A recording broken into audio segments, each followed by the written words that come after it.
Betul. Kartu merah yang sangat-sangat pantas, sangat tinggi. Oh, sangat berbahaya dilakukan oleh Sandra.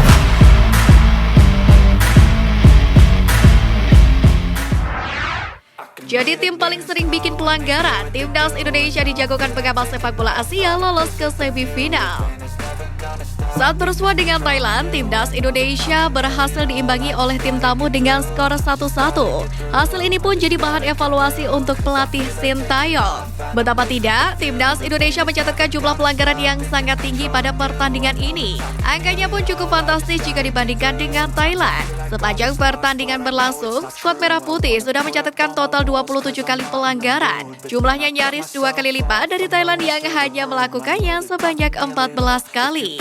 Beruntungnya tingginya jumlah pelanggaran ini tidak berbanding lurus dengan kartu yang diberikan oleh wasit. Sebab Indonesia hanya mengantongi 1 kartu kuning saja, yakni untuk Jordi Amat. Dengan catatan 27 kali pelanggaran itu, skuad Merah Putih kini melejit ke urutan teratas dalam daftar tim yang paling banyak melakukan pelanggaran di Piala AFF 2022 ini. Pasalnya secara keseluruhan, Timnas Indonesia sudah melakukan 47 kali. Jumlah ini merupakan akumulasi dari 2 laga sebelumnya di grup A. Pada laga pertama melawan Kamboja misalnya, Anak asuh Sintayong melakukannya sebanyak 11 kali. Jumlah ini bertambah 9 angka yang bersumber pada laga kedua kontra Brunei Darussalam. Ini menjadi catatan pelanggaran tertinggi dibandingkan seluruh kontesan Piala AFF 2022. Di urutan kedua ada Malaysia dengan catatan 45 kali pelanggaran, diikuti oleh Brunei Darussalam dengan 42 kali. Catatan pelanggaran ini tentunya harus menjadi evaluasi tersendiri bagi Sintayong, sebab Indonesia akan menjalani laga krusial melawan Filipina. Di sisi lain, pengamal sepak bola Asia Gabriel Tan merasa Timnas Indonesia lah yang memiliki peluang lebih besar daripada Thailand di grup A Piala AFF 2022.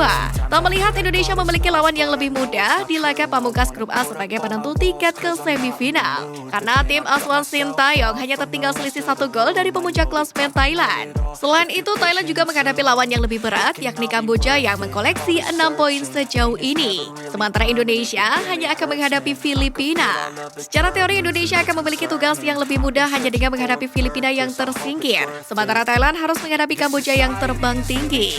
Ujar Tan. Piala AFF 2022 sendiri berjalan lebih menarik dengan hadirnya kekuatan baru Kamboja yang dilatih oleh Keisuke Honda. Di mana di edisi kali ini Kamboja tampil cukup baik dengan memenangkan 2 dari 3 laga mereka di grup A. Kemenangan seperti yang diketahui, Kamboja baru saja menang besar 5-1 melawan Brunei Darussalam yang tampil buruk sepanjang jalannya turnamen. Sebelumnya Kamboja juga bisa merepotkan salah satu unggulan Indonesia dengan hanya kalah tipis 2-1. Meskipun begitu, Tan tetap melihat Indonesia dan Thailand akan menjadi 2 tim perwakilan grup A. Tan bahkan menempatkan kedua tim tersebut sebagai unggulan juara Piala AFF 2022 dan berpotensi mengulang final edisi sebelumnya.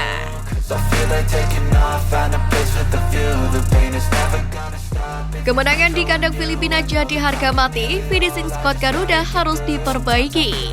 Timnas Indonesia hanya mampu menahan imbang Thailand 1-1 dalam laga ketiga grup A Piala AFF 2022 yang berlangsung di GBK Senayan, Jakarta pada Kamis kemarin. Padahal di laga tersebut Witan Sulaiman dan kawan-kawan sebenarnya memiliki peluang banyak untuk mencetak gol. Apalagi setelah satu pemain Thailand dikeluarkan pada menit ke-62 seusai melanggar Sadil Ramdhani. Sayangnya, Timnas Indonesia tidak mampu mengamankan 3 poin saat menjamu Thailand. Persoalan finishing masih terus menghantui Timnas Indonesia yang tak kunjung selesai. Meski 3 laga di grup A Piala AFF 2022 telah dijalani oleh skuad Garuda. Bahkan pelatih Timnas Indonesia Sintayong sampai ikut merasa gregetan saat skuad Garuda tampil melawan Thailand kemarin. Selain itu, 10 gol yang sudah dicetak dalam 3 laga belum mencerminkan ketajaman, mengingat lebih banyak angka expected goal yang dicatatkan. Di 3 laga terakhir, ada saja miss atau peluang emas membekas yang gagal dikonversikan menjadi gol. Seperti pada laga pertama melawan Kamboja, terdapat 2 situasi one-on-one yang didapat Egy Maulana Fikri dan Witan Sulaiman. Witan Sulaiman melepas finishing yang menyamping tipis, sementara Egy bola tersangkut di kakinya. Kemudian pada laga kedua melawan Brunei Darussalam, Hamza Muyama yang membuat peluang terbuka dari jarak 1 meter.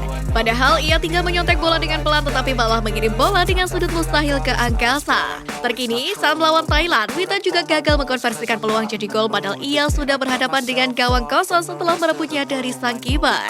Dua miss dari Hansa Muyama dan Wita Sulaiman bahkan viral di media sosial sehingga akun-akun troll internasional membuat mereka jadi bahan guyonan. Dalam hal ini, pelatih timnas Indonesia Sintayong pun ikut mengakui kelemahan anak asuhnya dalam penyelesaian akhir. Melawan Filipina di laga terakhir grup A, Indonesia mesti mencetak banyak gol demi tetap menjaga peluang jadi juara grup. Sintayong pun masih memiliki tekad yang besar untuk menyelesaikan ajang 2 tahunan ini dengan maksimal. Oleh karena itulah, Sintayong menjanjikan bahwa timnas Indonesia akan tampil memukau dan meraih kemenangan saat menghadapi Filipina nanti. Untuk itu, Sintayong meminta semua pihak agar tidak khawatir jelang laga Indonesia versus Filipina. Melawan Filipina tidak usah khawatir, sudah pasti kita akan menang, ujar Sintayong. Janji ini bahkan diperkuat oleh pernyataan Ketua Umum PSSI Muhammad Iriawan saat timnas Indonesia bertolak ke Filipina pada Jumat kemarin. Sebenarnya timnas Indonesia masih memiliki peluang besar untuk lolos ke semifinal Piala AFF 2022. Bahkan saat Fahrudin Arianto dan kawan-kawan kalah dari Filipina pun timnas Indonesia masih memiliki peluang. Tapi skuad Garuda juga bisa menentukan langkahnya sendiri dengan mengalahkan Filipina dengan menang besar dalam laga ini apabila ingin aman. Sebab pertandingan ini juga menjadi harga mati untuk timnas Indonesia untuk lolos ke semifinal.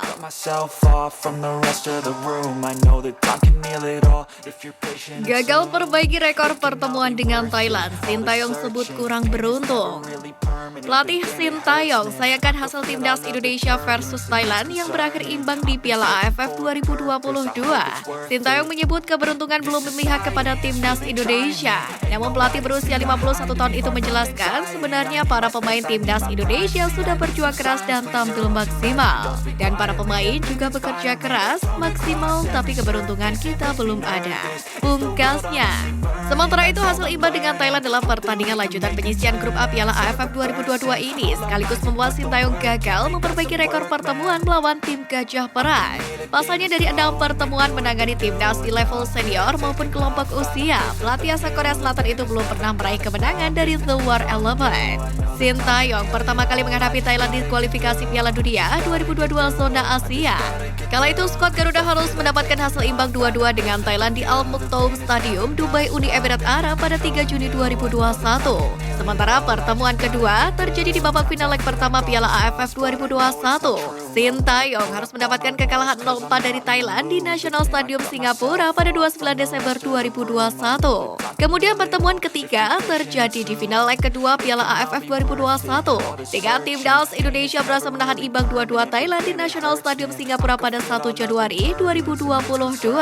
Meski mendapatkan hasil imbang, tapi Egy Maulana Fikri dan kawan-kawan harus puas menjadi runner-up usai kalah agregat 2-6. Selain di timnas senior, Sintayong juga tak pernah meraih kemenangan dari Thailand saat menangani timnas Indonesia U23 dan U19. Ketika menangani timnas Indonesia U23, pelatih berusia 51 tahun itu bertemu dengan Thailand sebanyak 2 kali dan mendapatkan kekalahan. Kemudian pertemuan pertama terjadi di grup G kualifikasi Piala AFC U23. Timnas Indonesia U23 harus menelan kekalahan 0-4 dari Thailand di Stadion Maidin 22 Maret 2019. Sedangkan pertemuan kedua terjadi ketika timnas Indonesia U23 harus tersingkir dari Thailand di babak semifinal SEA Games 2022, yakni setelah menelan kekalahan 0-1. Laga tersebut berlangsung di Stadion Tien Truong, Vietnam pada 19 Mei 2022. Sementara di timnas Indonesia U19, Sintayong hanya mampu mendapatkan hasil imbang tanpa gol dengan Thailand. Hal tersebut pun terjadi ketika Garuda Muda tampil di penyisian grup A Piala AFF U19 pada 6 Juli 2022.